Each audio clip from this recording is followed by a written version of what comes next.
people figure out better ways of doing things, better ways of making products, cheaper and faster. For instance, one farmer can now grow food for thousands of people, whereas he used to be able to feed only his family. Thus, everything should be getting cheaper, because the supply of everything has been growing faster than the demand. This is true even though the population has been growing as well. Unfortunately, this is not what we observed. With the exception of a few industries, like the computer industry, and products we import from places like China, it seems that almost everything is getting more expensive, but oftentimes cheaper in quality. How can this be? Over the decades, the productive energy of society seems to be getting siphoned off.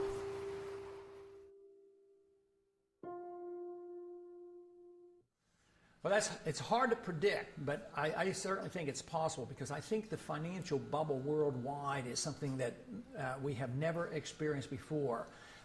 We've had tastes of that, but Alan Greenspan in one way is a genius, in another way he is an unbelievable threat to us. He's a genius in the sense that in a technical fashion he's been able to keep this system of inflation together longer than anybody else has been able to, especially in this last go-around from 2000 on. With the collapse of the NASDAQ bubble, we really didn't have much of a recession, because he immediately started inflating massively, taking interest rates down to 1%. And now, of course, he's a little bit frightened about the bubble, and he's curtailing credit to some degree.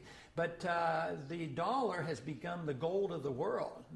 The world central banks have accepted the dollar as if it were gold. Greenspan claims that they have gotten the paper money to act as if it is gold, which I strongly disagree with, and all the hard money people disagree with.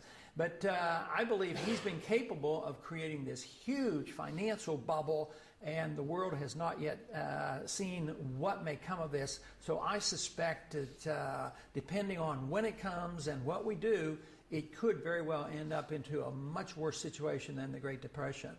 But if the country decided, well, something has to be done, and we went to a gold standard and limited the creation of credit, curtailed the power of the Fed, I think it would iron out all our difficulties.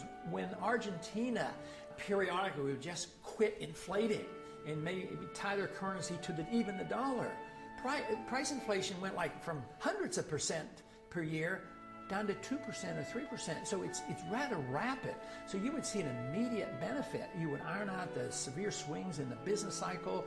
The price problems would be diminished. But the one thing we'd have to give up, which to me would be a benefit, government would have to curtail spending, because they can't tax the people enough to pay for all those bills. So we would have to curtail our spending. So that would be, to me, a tremendous boost to the American people and to the economy. At the same time, we gave sound money.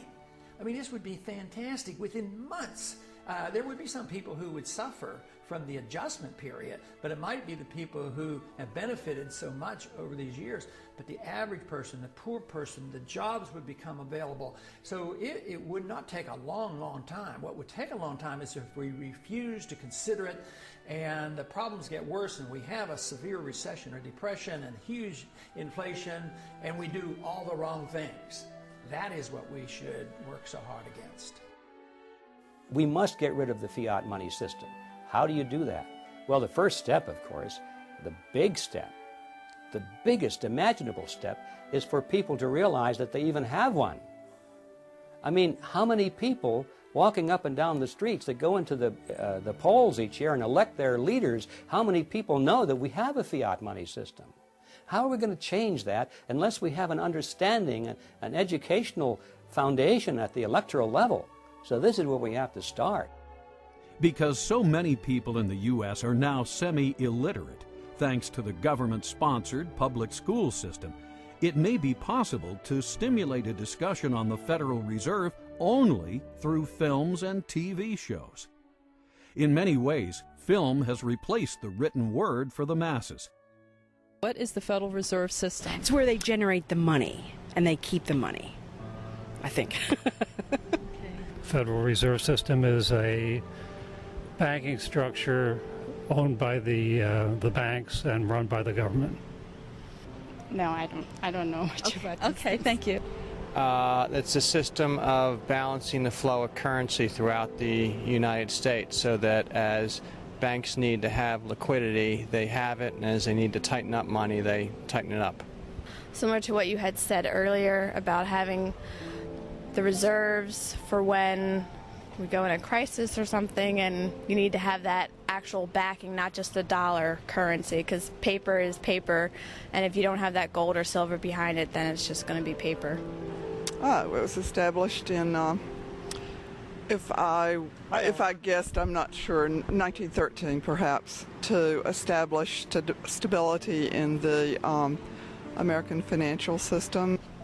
I don't know the answer to that. What is the system? It's a banking system that's run by the government.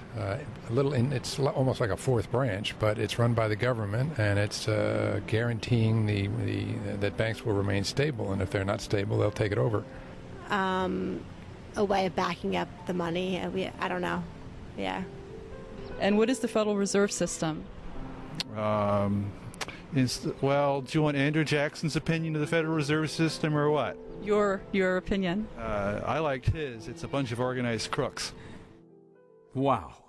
Now that citizen is informed.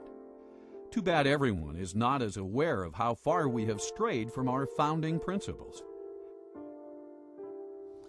Well, the major problem you have not only with the Federal Reserve System, but with any statutory structure that's unconstitutional, is it doesn't square with what's called the Supremacy Clause. The Constitution, which has the Constitution and laws passed in pursuance thereof, that is, constitutional laws, are the supreme law of the land. So obviously, if you have a statute that doesn't square with the Constitution, it's void. It is not a law, in fact.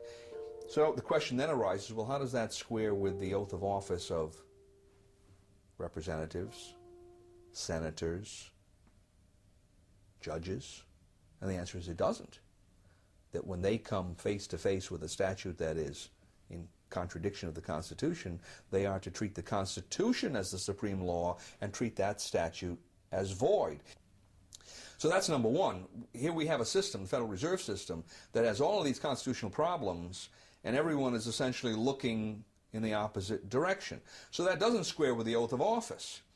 And one would think that the president, being the head of the executive department, in which we find the Treasury, Department of Treasury, right, which interacts quite closely with the Federal Reserve, might have something direct to say about that. And then, of course, the president has a specific constitutional duty to take care that the laws be faithfully executed, and the supreme law of the land is the Constitution. So you would expect, on top of all of this, that he would be saying, wait a minute, if the Constitution doesn't square with the Federal Reserve Act in one or more ways, then I should be giving directives to the Secretary of the Treasury to take certain kinds of action to deal with that. And of course, we see exactly the opposite. We see the Federal Reserve people, usually the chairman of the Federal Reserve comes to Congress, and he tells Congress directly, and usually tells the president at least indirectly, here's how monetary policy is going to be implemented. So the Federal Reserve is the tail that's wagging the dog when we have all of these questions that it may not be legitimate at all in whole or in part. If you want to see the way power goes in a system or the way the laws are corrupted, follow the money, and the Federal Reserve is a huge agency for the creation of money. If you study monetary history throughout thousands of years, you will find out that paper money has been tried many, many times, and it never succeeds. It always ends badly. The question is when will the dollar end badly? Will it be next year, or in 5 years, or 10 years? I'm convinced it will end unless we do the right things, and that is restore soundness to the money, put restraints on our government, either strictly curtail the power of the Fed or get rid of the Fed. That will be the only way you can save the dollar. But if we continue to do what we're doing now, we will eventually destroy the dollar. Throughout history, as governments grow, they limit the individual's rights. The same thing happened in the Roman Empire. We know this from history, but we also know it from Shakespeare's wonderful play, Julius Caesar. As we start moving toward a bigger and bigger government, it's going to mean that the individual no longer has the right to own his property, the right to do what he wants, the right to live freely, the right to worship as he wants, the right to speak as he wants. The government starts to tell us what to do.